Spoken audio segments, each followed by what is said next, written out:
kajian yang dilakukan oleh teman OPD, di mana kita menjadi anggota waktu itu, yang pasti, dan ini kebetulan wilayah kami. Pertama, kita melihat hampir ratusan bahkan ribuan hektar hutan di hulu kita habis. Hutan di hulu kita habis. Kita punya 3 sungai, Dam Kelampar, Dam Sameran, kemudian Dam Buntung. Nah, di catchment area itu seluruh pohon kita habis. Nah, otomatis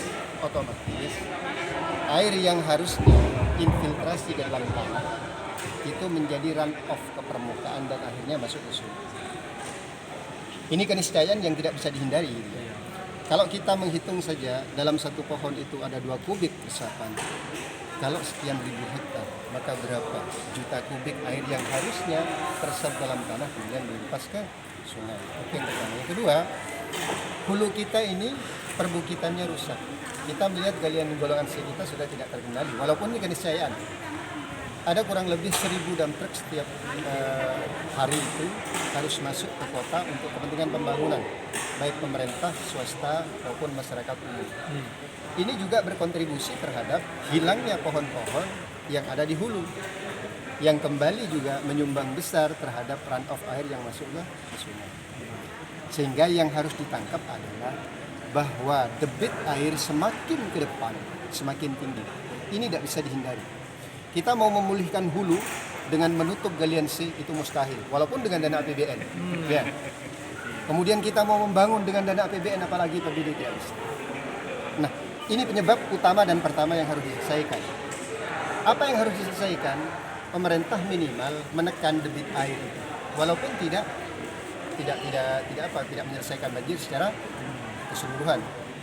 Apa maksudnya menekan? Area sungai itu dibagi 2. Karena 3 sungai utama itu simpulnya di kota, kemudian masuk ke Kali Semajid, semuanya masuk ke sana.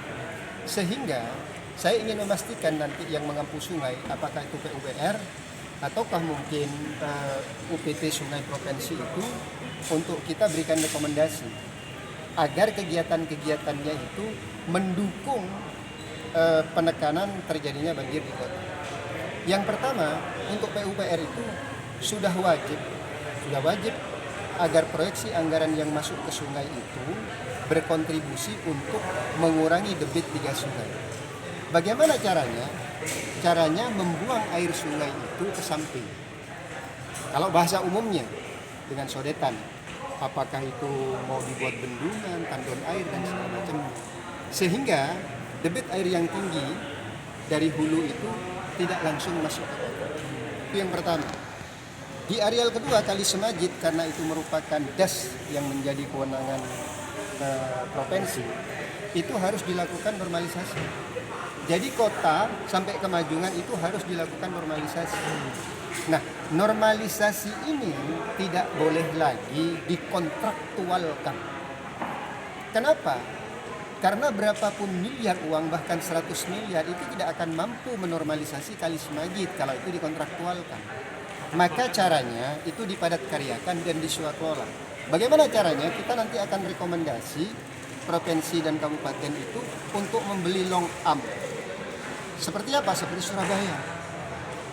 Jadi kalau kemarin PUPR itu melakukan normalisasi di Kali Semajid untuk 300 meter itu sama dengan 3 miliar. Padahal signifikansinya terhadap penurunan 1 digit saja tidak ada. Kalau kita beli 3 miliar itu sudah 2 long arm, dan itu bisa dipakai dalam kurun waktu panjang 10 sampai 25 tahun. Nah, namun persoalan yang paling mendasar juga ketika kita menginisiasi untuk melakukan normalisasi secara berkala nanti di musim penghujan, di musim kemarau. Kenapa saya katakan musim kemarau? Karena bantaran sungai kita habis. Ini yang menjadi kendala yang ketiga. Apa itu? Di samping sedimentasi, kemudian ada penyempitan ruang penampang sungai. Cuma ini saya juga minta bantuan kepada media. Seringkali masyarakat mengatasnamakan kemiskinan mengintervensi bantaran sungai. Pak, kami tidak mampu. Maka tugas yang keempat, pemerintah melalui PUPR dan Balai Pemeliharaan Sungai itu memastikan ruang penampang basah sungai itu kembali seperti hak milik negara dan memastikan bantaran sungai itu ada untuk aksesibilitas melakukan normalisasi. Kalau itu dilakukan, kita tidak mengatakan banjir akan tidak ada, tetapi paling tidak genangan air untuk limpasan itu cepat, kemudian elevasi air akan semakin berkurang. Kenapa? Karena air yang di hulu kita kesampingkan, dan ketika masuk kota kita percepat melalui normalisasi dan redimensi Kali Semadi. Kalau itu dilakukan pasti selesai. Nah, yang terakhir juga ini ada kaitannya dengan jembatan sampah. Sampah itu juga menjadi penyebab banjir, tetapi perlu saya sampaikan, walaupun saya sekarang sudah keluar dari sampah, tidak lebih besar dari 20% sampah itu berkontribusi untuk menimbulkan banjir. Walaupun 20% harus diselesaikan. Dan yang paling berpersoalan ketika sampah itu justru terhenti di jembatan kaki seribu. Jembatan besi katanya orang. Kita lihat sekarang di titik-titik jembatan itu mesti. Nah, ini harus jelas. Karena itu bukan tugasnya DLH. Apakah itu nanti akan masuk wilayah mitigasi yang harus dilakukan oleh BPBD, atau ini merupakan wilayah aksi yang menjadi tupoksinya pengairan? Ini harus jelas sehingga tidak dibiarkan begitu sampai sekarang. Kalau nanti ini wilayah mitigasi, maka saya akan lapor Pak Bupati, paling tidak untuk merekrutmen tenaga THL yang setiap hari kerjanya mengontrol dan membersihkan itu. Sampah yang nyangkut, Pak ya? Iya, sampah yang nyangkut. Itu tidak bisa dibiarkan, Pak. Oh, deki menyangkut, amun bersih nyangkut, ya sudah, memang begitu. Harus tetap dibersihkan, atau nanti pemerintah daerah melalui PUPR-nya melakukan rekonstruksi terhadap jembatan itu tidak kaki seribu, menjadi jembatan gantung, sehingga tidak ada lagi tiang-tiang. Cuma seberapa mampu anggarannya. Ini beberapa hal solusi yang harus diambil oleh pemerintah untuk menyelesaikan persoalan banjir yang sedang terjadi sekarang ini. Di samping persoalan antisipasi ketika ada banjir dari kemarin katanya BPBD udah turun. Karena memang masyarakat kan tahunya menyalahkan. Padahal ketika kita turun pun mereka tidak tahu, tahu kita salah. Itu kira-kira yang diamanatkan oleh beliau tadi, bahwa kita punya program besar dan ini butuh kerjasama. Jadi mitra saya paling tidak dalam waktu cepat ini, kalau mereka mau bersinergi, DLH, mantan dari dinas saya, PUPR dan UPT Pengairan, maka insya Allah tentunya nanti kalau persoalan aksi-aksi fisik itu kita nanti akan melibatkan TNI Polri dan Satpol PP. Oke, Pak, apakah mau melakukan pengerukan ruas sungai? Wah, ya ini begitu. kan Maksud saya begini, ini berbeda wilayah tupoksi.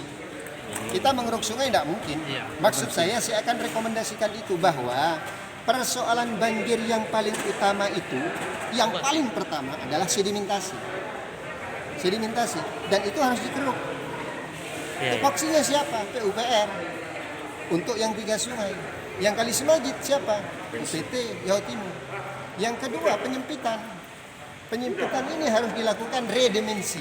Artinya pengembalian kepada dimensi sungai itu. Siapa yang harus melakukan sama? Kalau 3 sungai itu PUPR. Ini saya nyatakan bahwa itu penyebab. Nah, kalau itu nanti, Pak, apakah BPBD mau melakukan pengerukan? Kalau tupoksinya diberikan ke kita, saya akan lakukan itu. Gitu. Makanya saya katakan sinergi 4 UPD itu BPBD, DLH, PUPR Kabupaten, dan UPT Pengairan itu menjadi penting untuk menyelesaikan ini. Kalau ini tidak jalan, Pak, maka insya Allah 2021 elevasi banjir kita akan lebih tinggi lagi.